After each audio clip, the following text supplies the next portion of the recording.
Right now, China's detained over 1 million Uyghurs and other Turkic Muslims into concentration camps. They are forced to denounce Islam, adopt atheism, and pledge allegiance to the Chinese state. They would spend hours on end chanting in their crowded cells, "There is no such thing as religion," or "All hail the Chinese state," or "All hail Chinese President Xi Jinping."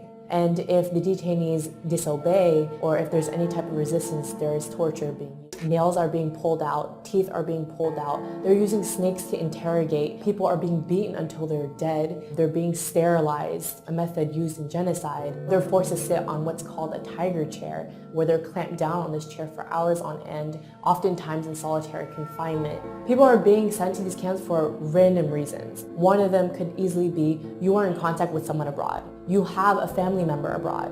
You engage in religion. So if you pray, if you mention the word God in your speech, if you fast, any type of indication that you are practicing religion, that is enough for you to be sent to the camps. And thousands of people have actually been transferred from these camps to prisons. One of my relatives in early 2017 got put inside one of these camps. Last November, he came out dead. One of my relatives got sent to a camp because he went to the United States to attend my cousin's wedding in 2014. Last August, he got sentenced to 15 years of prison.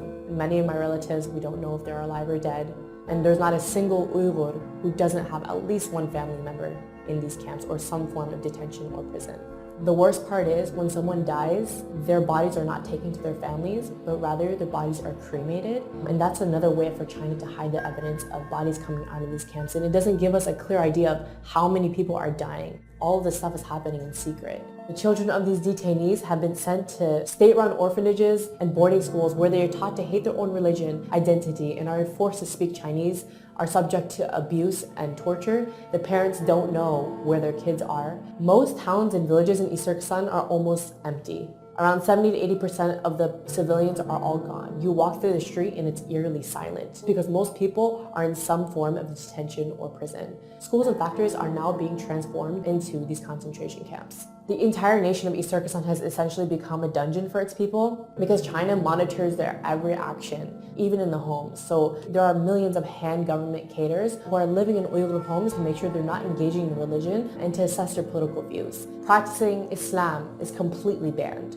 So for me to even say something like, "Oh, I'll see you tomorrow, God willing," is prohibited because you said the word God. Even having an Islamic name is a crime. So you have to change your name from a name like Muhammad or Fatima to an ethnic Han name. Thousands of Uyghur women are also forced to marry ethnic Han Chinese men. And this is another way to get rid of the next generation of Uyghurs. So why is China cracking down on Uyghurs and Turkic Muslims specifically? East Turkestan is really rich in minerals and resources, so by putting people into camps and basically carrying out an ethnic cleansing, China is attempting to maintain tight control over the mineral-rich land. You might wonder why the world has been really silent about this whole issue, and it's because of a few reasons. Number one, China has tightly controlled its media, so a lot of what's happening can't really be revealed outside to the rest of the world. Number two, even when people know about it, or even when governments know about it, they are forced to remain silent due to Chinese pressure and their economic and strategic ties to the country. So the question is, what can you do? What we need you to do is raise awareness, because right now, most of the world has no idea that this is happening. Pressure your government leaders to acknowledge China's occupation of East Turkestan and its systematic campaign to wipe out the Uyghurs and other people of East Turkestan. Support your local Uyghur communities. They're in dire need of international support. Come out to their protests. Organize protests in front of Chinese embassies and bodies that can actually take action to challenge China's ethnic cleansing of the Uyghurs.